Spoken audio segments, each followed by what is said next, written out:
Good morning and welcome. Today we're talking about emotional modulation. So we're wrapping up the Anxiety Crusher series. Stop the anxiety spiral before it starts. In this series, through the month of December, what I wanted to do was paint a picture for how the unconscious or subconscious, what I like to call a network of neurons, interacts with the conscious and how our experience can feel like it's one entity when it's really two. And that's a big part of this because you can't have agency without being able, in my opinion, without being able to distinguish between the two because energy going through the network of neurons is a signal that feels very much like the same kind of thought. And because thought is also energy, it's very easy to confuse the two. And people think that what's coming through the associations is actually their thinking and just think they think it's who they are. You've heard the term you are not your behaviors, but your behaviors are essentially your personality. The point is you don't have to accept the behaviors because the behaviors are 95% habitual. And because we can change habit, you don't have to live with the habits that you've had throughout your life. Now, the Anxiety Crusher series was not always smooth for me because the 7 step reset is actually I designed it for transformation to go from where we are to where we've been. And my focus is people who are over 50 years old. So we're, kind of set in our ways. We've been living for the last 15 or 20 years, 95% by habit. So that reset is about resetting the conditioning to what makes sense for our future quest, and it's based on the premise that a person who's 50 years old has a life expectancy that's closer to the early 90s rather than what's often seen as late 70s. And that's because the traditional life expectancy tables start at zero and they don't adjust with as the years go on. So in other words, if you were to take out all the infant deaths, all the deaths from 0 to 10, 11 to 20, 21 to 30, etc., and you're just left with people who are 50 years old, that group as a group would have a life expectancy closer to the early 90s. That would be an average, which tells you there's going to be people in that group who are living over 100. And by the time that group gets to 90, using that same type of equation, adjustment, you would find that they have a life expectancy like somewhere around 104 years old. You can Google that and you'll come up with different numbers because it depends on how people approach it.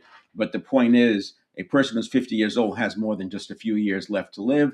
And knowing that, we should be governing ourselves accordingly. There's a lot of studies, and I get into this in my Transformation After 50 series, that our aging has a lot to do with the demands we put on ourselves. In other words, putting more demands on ourselves acts as anti-aging. We literally can show that studies already show that the age decline line typically starts around 42 and just declines. But what's interesting is by pushing on some of these ideas and actually putting them into place, research, and I'm talking about peer reviewed research, has already shown that age decline line out to 70, 75 time frame before it declines. Some of the stuff I'm talking about is not yet into the mainstream scientific research. It's been researched, but the peer reviewed research is what's the higher bar because other scientists have to get the same exact results. And it's a little bit more difficult because you have to control for all the variables. But I would say, based on the fact that a lot of this content I'll be talking about, or that I talk about in my Transformation After 50 series, is not reflected in the research I've been reviewing, I suggest that we can push that age decline line out to early 90s before it declines. But that's beyond the scope of this, but it gets to the point of why it's important to tackle these things like anxiety, crushing anxiety spirals, and preventing them so they don't even happen. Then in January, I'll be talking about self-regulation, self-mastery, and that's to in order to make that transformation because the transformation leap is a breakthrough, and any breakthrough requires a break with what's been known, and that break with what's been known is very uncomfortable.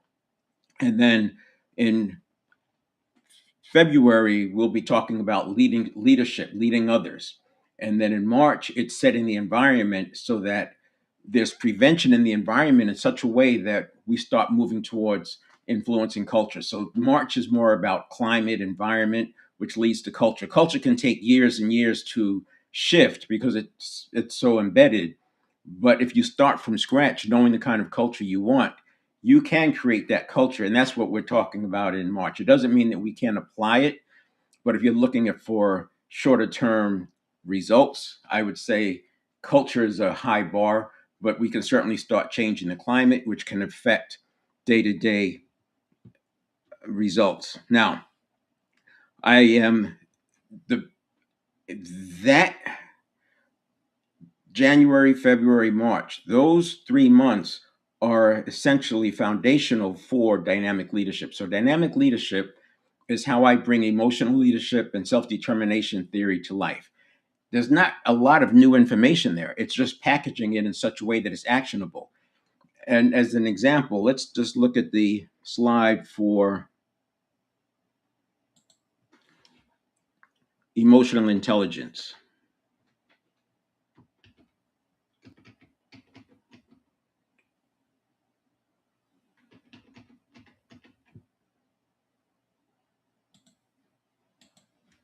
Now, emotional intelligence has four main pillars, and you'll see this. You can research everything I'm saying. You can Google it. You can research. You'll come up with essentially the same information. It might be slightly different just because of your search history versus my search history, but it's the research is out there. It's just that it kind of lives in silos, and so there's not a lot of crosstalk between silos. Part of it, I think, has to do with the way science is done. Part of it, I think, has to do with the way universities accept information. And what I've observed with emotional intelligence is that it's gone deeper and deeper and deeper into how the brain works. So we look at self-aware, it looks at self-awareness, and that's my anxiety crushing and my self-mastery. So that is all involved in the self-awareness as well as self-management. So in January we'll get into more self-management. So whereas we talked about the process, the 7-step reset. We'll still talk about that, but we'll focus more on the levers at each step that we can apply and start seeing results real time. And then we have social awareness. This is the leading others. That's what I'll be talking about in February. And then relationship management is in March. That gets more into the executive level, setting the climate. The reason I pull this slide up is because this makes sense to everybody. But when you look at emotional intelligence, as it goes deeper, it gets into what's happening in the brainstem and what's happening in the prefrontal cortex and how the amygdala can hijack that process, or how the basal ganglia gets involved and it creates this other emotion. It taps into this emotion. Now, I've actually been in conversations with people about emotional intelligence, and you can almost see them figuring out, okay, is that the amygdala doing that? But here's the thing, even if you knew beyond a shadow of a doubt that it was the amygdala, how does that feel? How do you know that the amygdala is actually engaged? See, the thing is, the brain, although you can break it up into these different parts, they're all neurons. And at this level of conversation, neurons behave the same. So there's no benefit in dissecting what's going on in different parts of the brain. One, it's all neurons. Neurons behave the same. Myelination, synapses, and deep practice is how you make changes at that level, and that's at the habitual level. The impulses processed through the network of neurons at 11 million bits per second compared to the conscious mind at 50 bits per second. So right there, the difference between the conscious mind at 50 bits per second and the network of neurons at 11 million bits per second, you can see there's such a huge disparity between those two. It doesn't matter what's going on here over here in the brain. What we have to do is manage that transition from the brain to the conscious awareness, and that's a lot of what this work is about. So rather than go down the rabbit hole, and I do a mapping of that. Last week I have it's in my past events where I mapped the 7-step process, what's going on in that, and then the more so the 7 phases of the 1-step model. And that's what I'm in now. So if you have the 7-step process, let's go there, or the 7-step reset, I should say.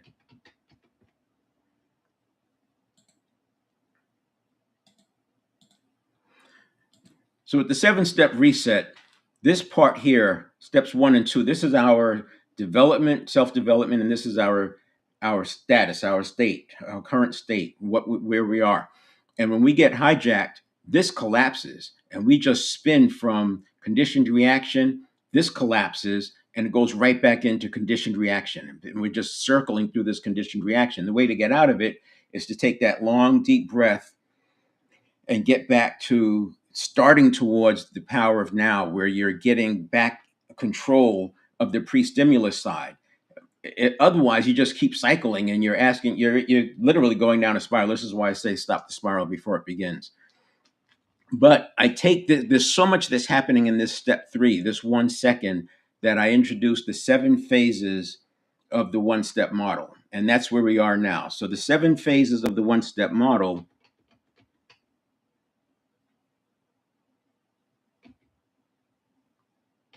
Let me just pull that up real quick. 7 phases of the 1-step model. It starts with initial detection. Actually, it starts with pre-listening. So there's a period that happens before the stimulus even arrives, and we call that pre-listening. And this is where the brain is trying to figure out, predict what's coming, and then prepping the person so that they're ready for it. This makes a lot more sense in the hunter-gatherer environment, when you don't know what's coming. You're in the wild, you got tigers, etc. So the brain learns where these threats sort of live. Hold on. And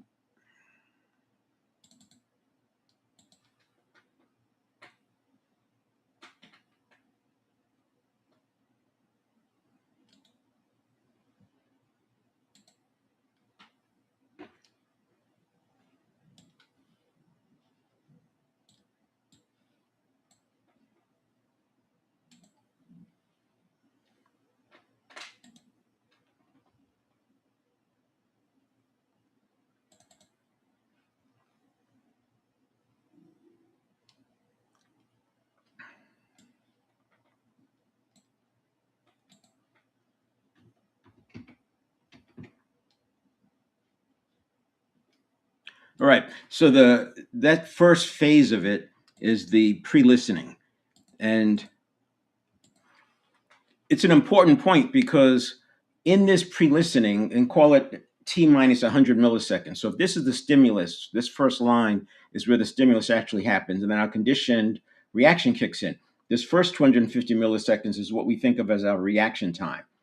And then it's a quarter of a second, but it's not just waiting. It's not like the system is slow and it's just waiting to catch up. It's not like the conscious mind, where the conscious mind is just slower.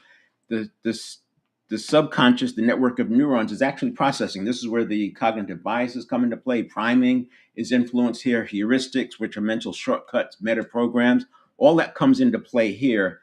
And then this transitions into the subconscious phase, where the reaction time happens. But there's a pre-listening period right here. And this is where you can start gaining control. So by taking that long, slow breath, it's interesting how shallow breathing creates anxiety, and anxiety creates shallow breathing. So by having that long, slow breath, we're actually going to change this pre-listening period. We're calming down. Now, remember, this thing is happening thousands of times a day. If you get to the micro stimulus response cycle, literally hundreds of thousands of times per day. And that's based on the fact we're about 65,000 seconds. We make 33,000 decisions a day. So that's basically a decision every other second. But the majority of those are stimulus response cycles. They're happening at the subconscious level, i.e., or AKA network of neurons. But then there's also this thing called microstimulus response, which happens sub-seconds. So if you're having 2 or 3 microstimulus response cycles, that's how I get to over 100,000 stimulus, right? So now this is why you can see that prevention is so important. So by taking that long breath, and that's back to step 2, maybe looking somewhere else. And by taking that long breath, it's not just breathing, you're also anchoring back to a meditative state. I talk about how you can do extended breathing exercises, and those extended breathing exercises will anchor you to that. And then by simply taking a long, slow breath, you're tapping back into that space. And then we have the This is where this is the rapid appraisal. This is where the assembly begins and it's getting the reaction ready for handoff. And here's where I'll switch over to the pad. So the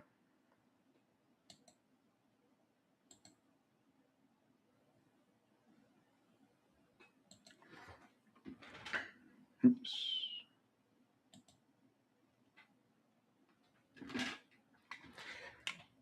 So here's your pre-listening.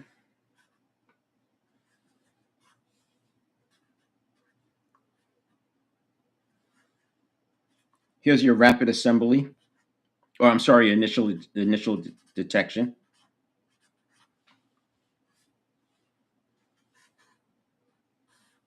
This is your rapid assembly,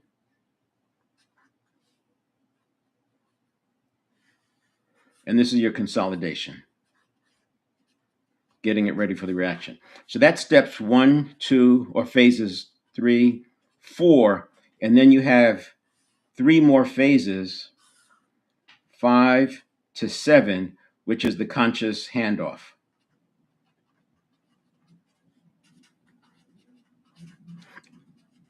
And I won't talk about those right now, just to keep it simple. So in this area, what's important is to understand that what we're getting is this is all in the network of neurons.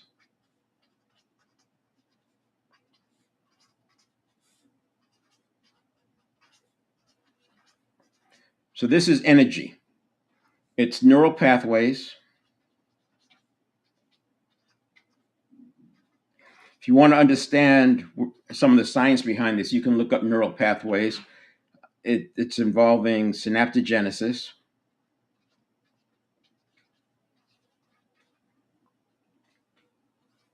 And synaptogenesis is sort of the pruning and moving synapses from dormant neural pathways over to active neural pathways. Now, if you think about a neural pathway, it's neurons connected by synaptogenesis. Neurons connected by synaptogenesis. The thing is, we've got 100 billion neurons. 100 billion neurons, and each neuron is connected to anywhere from 1,000 to 10,000 other neurons. So you have trillions of these connections, and this is where your associations live. So the associations are what we think of as habits. They're not in the conscious mind. Now, there may be habits of thought that happen in the conscious mind, but for all intents and purposes, associations are actually in the network of neurons. And then we have synaptogenesis and we have myelin. And these are the two main points about neural pathways is that they can be inactive and quickly activated through the process of synaptogenesis. And then we have myelin, and the ones that are myelinated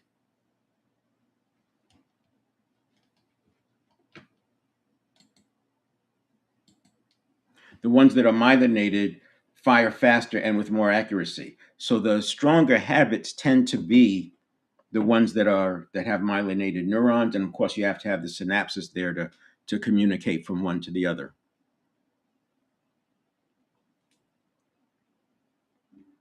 And then we have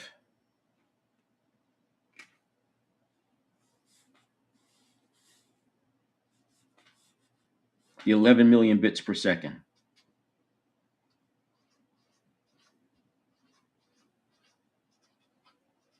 So that 11 million bits per second is why this distinction is so important between the subconscious or network of neurons and this side. So this thing is going so fast. Imagine it's not just drinking through a fire hose. I mean, imagine trillions of connections having to come down, filter through the reticular activating system, and then hand it off to the conscious mind.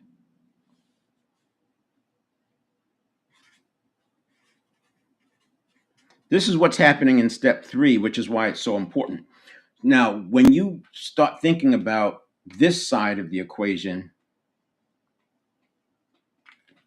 when you start thinking about this side of the equation, it's like surfing a wave.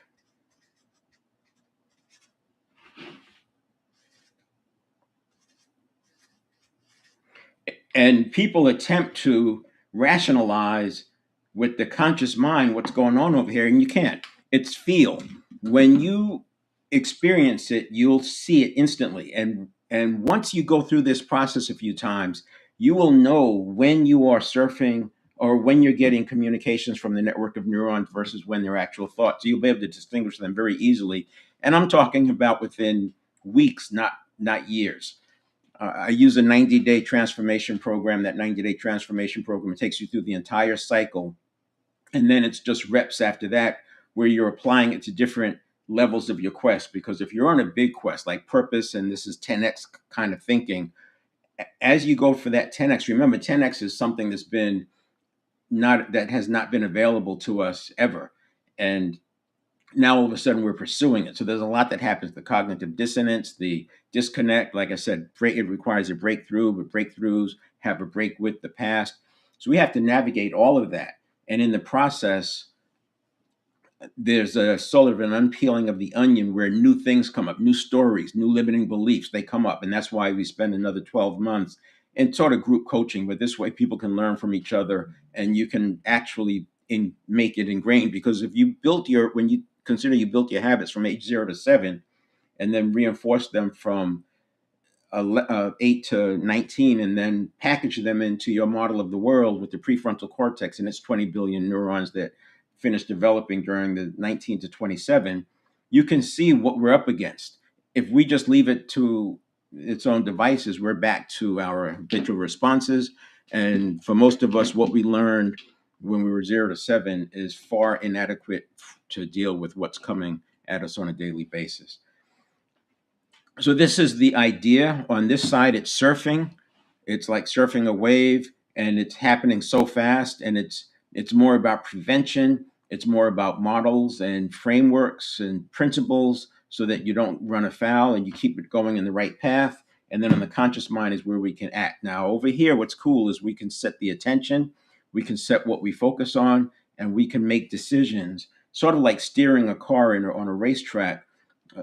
You make the decision about where you get off the brakes going into a turn, and you make the decision to where you turn in and how fast you turn in. But after that, from that point of turn in through the apex and to the exit, it's basically just micro adjustments that don't go through the conscious mind. These are just the body just constantly adjusting as you navigate, track out, and accelerate down the next straightaway. And the best racers, the fastest racers, are the ones who have that hone. It's very natural for them to ride that. And so it is definitely an athletic sport because you are connecting directly to the inputs and then the action, and it's bypassing the conscious mind. You talk to an athlete about, I noticed you did this, blah, blah, blah. What made you do that? Why'd you? And a lot of times they can't tell you because it happened at the subconscious level. It wasn't a conscious choice. They'll back into it, which is what we often do. Happens all the time in business. People have a reaction, they do something, and then they back into why they did it because they feel like they have to justify it.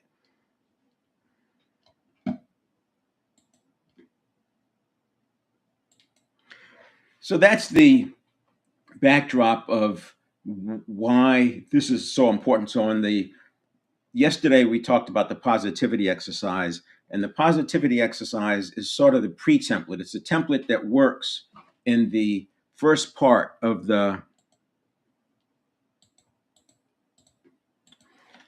7 phases. So the positivity exercise works over on this side. And what it does is it prevents or arrests, so to speak, the subconscious bias towards looking for threats, assuming things are threats. So by assuming things are neutral instead of a threat, we can reduce the amount of adverse stimuli by as much as 80%, if not more. And not only are reducing the negativity of them overall, we also reduce the frequency, because instead of having 33,000 stimuli that we're reacting to every day, it's reduced because we go through this process of, like I said, the positivity, which looks at, it trains us so that we shift the attention from a negative experience to the greater positive context. And when there's a greater positive context for the negative experience, and this is happening, remember, 11 million bits per second, the subconscious automatically says, oh, that's okay, and starts looking for another threat.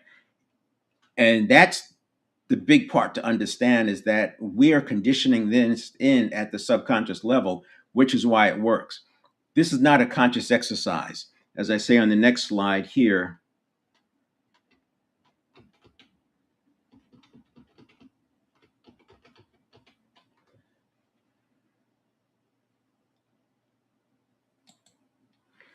we want to resist the temptation to intellectualize. This is physiological conditioning. It's not positive mental attitude. It's not gratitude, although it sounds like it and it applies those. This is really conditioning. It takes 6 weeks. We do 3 sets a day. Each set is a 30-second rep. So you do 3 reps per set, 3 sets a day for 6 weeks. You'll start noticing changes within a week and a half, but it starts to lock in at about 3 weeks. And then you can scale up and get into more difficult emotional situations, things that are quote unquote scary, right? Now, what we're going to do is combine this idea with emotions. And this is what we're talking about today.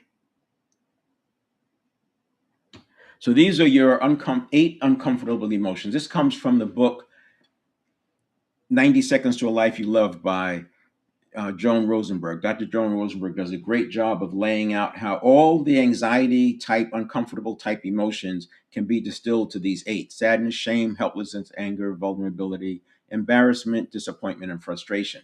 There's a lot of power that comes into distilling those into the 8. And part of it is that when it's just anxiety, everything can cause anxiety. We've seen that. We've seen people they're just anxious. Why are you anxious? They can't tell, but they really can't tell you. And part of it is because anxiety has the similar signature to excitement. Remember, it's happening in the network of neurons. So energy is energy, right?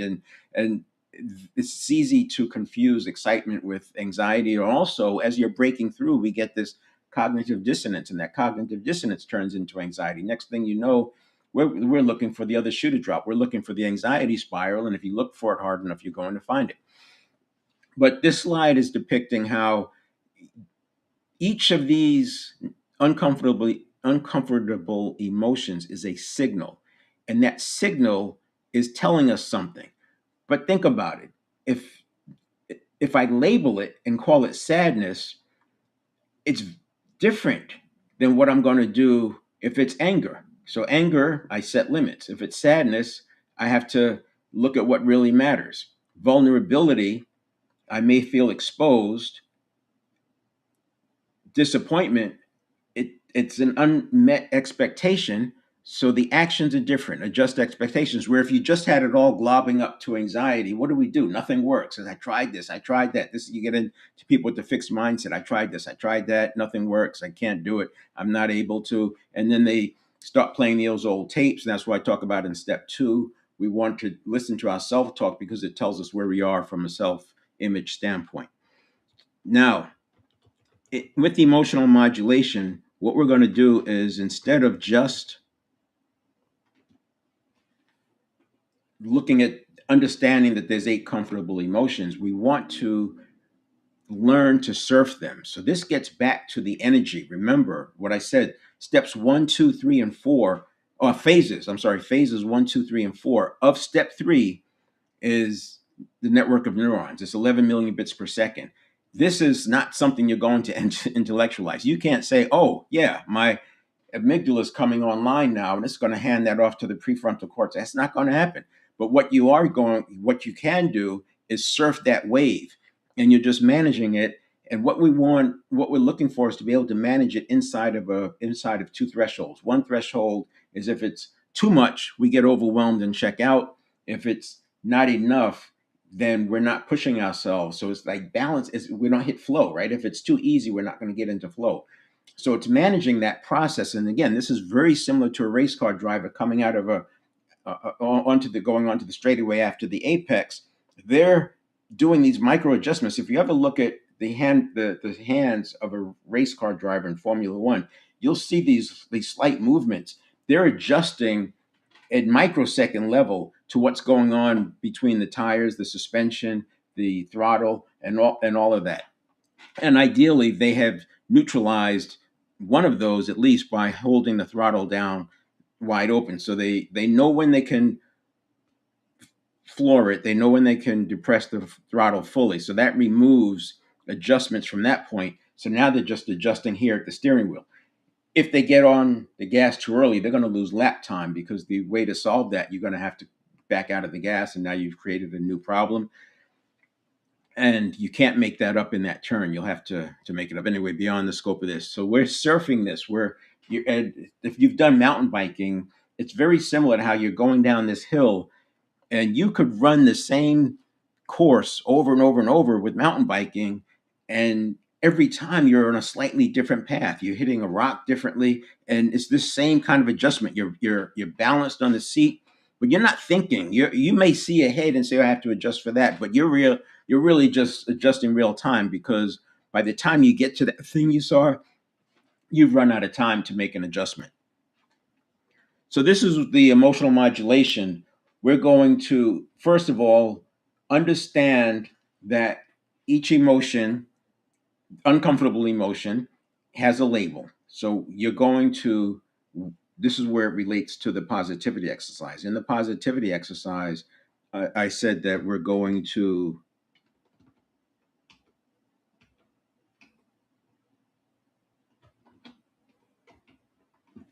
look at the negative positive experience and then immediately switch to a greater positive context. And we're doing this very quickly. I said 3 sets, 30 seconds per rep, 3 reps per set. And you're doing it as soon as you come up with the negative experience. Each time you do it, it's different. Got yelled at, whatever. I had a difficult time in a meeting. You're going to immediately switch to the greater positive context is you were invited to the meeting, or you have a job, whatever. You get a flat tire, the immediate positive context, you switch that immediately as I have a car. And it removes it from a threat. This is why I say it's not about intellectualizing. You're literally training the subconscious to, when a stimulus comes in, immediately look, is this part of the positive context? Yes, it is. Move on. No, it's not. Oops. Let's go through the process. And that's where you get into the rapid appraisal and the assembly and all that stuff that's happening in 250 milliseconds, which you'll never be able to grasp because it's 11 million bit. You'll never be able to control because it's 11 million bits per second, but you can use prevention. And then after you're surfing it, so once you label it, the next thing we're going to do is, as I said, you're surfing it, you're feeling it, and when you start working through that positivity exercise, some of these emotions will come up. And not only will you be able to switch them into greater positive context, but then at about week 3, you should be able to start labeling it. What was that emotion? And this helps you process long past emotions. If you do this every day for 6 weeks, you're processing old emotions. You're removing them. You're letting them process, which moves them from the network of neurons. Remember, if we hold on to an emotion, it becomes a neurobiological event. Emotions process in about 90 seconds. That's why they call it energy in motion. If you suppress it, if you dwell on it, or if you try to control it, you're then turning it into a biological event, because it gets logged into the network of neurons.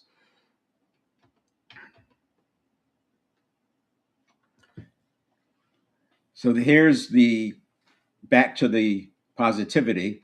We're going to think of a bad experience. This is how you can start modulating those emotions. You think of a bad experience, you quickly switch to larger positive context. This gets you out of the risk.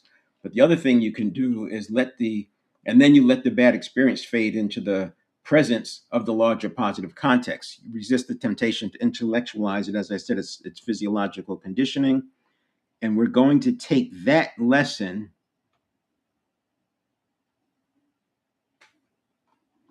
Okay, where's that other slide? Here it is. And this is what we're going to do. So we go from positivity into using positivity to process emotions. And the way you're going to process that is you're going to think of a time that was sad, or the sad or anxious or whatever you were experiencing something. We're going to locate the emotion. You're going to label the emotion of one of these. And now by labeling it, you can learn from it, because you can say, what's the signal? What is this thing telling me? That's that other slide I had, where there's signals from it and actions that we should take. This too is a conditioning experience. There's a conditioning experience that happens inside the first four phases. Because if you get hijacked here, if something is so scary and it comes up here, this is that first emotional modulation. Actually, the first emotional modulation comes up in step 2. While you're in step 2, you can experience, hey, I need to adjust, I need to modulate. You'll modulate here. But here it becomes a habitual pattern. So not only are you using the positivity exercise to reduce the number of times you're having a quote unquote anxious moment, you're also conditioning in the automatic processing of emotion. So you're going to process it. You learn from it, you locate it, you learn from it, and you label it. And by doing that, you're less likely to dwell on the emotion. And remember, once you start dwelling on that emotion, it pulls in other associations. Oh, yeah, and this happened. Remember, oh, yeah, and that happened. Next thing you know, you're going down the spiral. So again, this is more at the stopping the spiral before it begins. But what we'll do is later spend more time on the unconscious. In fact, tomorrow I'll start talking about step 4, which is the conscious mind. We'll start talking about step 4, which is the handoff to the conscious mind. And in this process, there is a transition. So I mentioned on the slide before that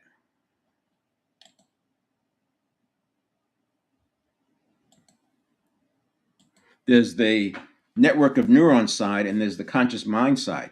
There is a major transition that happens here of the signal. That signal has to transition from a network of neuron signal to one that can be perceived by the conscious mind. And that's what happens in that steps 4 through 5 through 7. And we'll start talking about that tomorrow, because this is where your conscious mind can come in. This is where you can start taking action and making decisions. So step 4 is the response, and that response includes a check-in to see if I need to do emotional modulation. And then step 5 is emotional modulation. Now that's a step that becomes optional because you don't need to do it. And you'll find once you do this work, you'll need it less and less. And then step 6 is action. The action is what we're going to be taking. And this is where the conscious mind, this is where what you know, what you've learned comes into play. You've heard me say, if you've been listening to any of this content, to know and not do is to not know. And this is where we actually can start using more of what we know, because now we've removed the regrets of the past. We've removed anxiety about the future. We've removed that constant underlying anxious moment that we're feeling, and we're in consciousness. We're in the powerful present moment that allows us to have full access to our mind, our thinking, and our consciousness. And that's where we're going to make better decisions. Hopefully you can see how this ties into what I was talking about with emotional intelligence, where we have the self-awareness, self-management, social awareness, and relationship management. How do you do this without having some ability to navigate through those present moments when you consider how quickly they can come on? So in my 7 fitness and 7 performance areas, we talk about emotional as the gateway to the right side. You have mental, physical, spiritual. Emotional is in the middle, relationship, professional, financial. It's the gateway to the right side, because if you get hijacked at the emotional level, all your knowledge and learning and capabilities, they're for naught, because you're already hijacked and you're making bad decisions. We've seen trust that takes 20 years to build get lost in an instant. It's real. We've seen careers that were flourishing over years and years get destroyed in an instant. And it's because of that emotional hijacking, largely. So by removing the emotional hijacking from the equation, we're getting ourselves to where we are more likely managing the way we expect to manage and doing the things that we expect to do and pursuing our life design.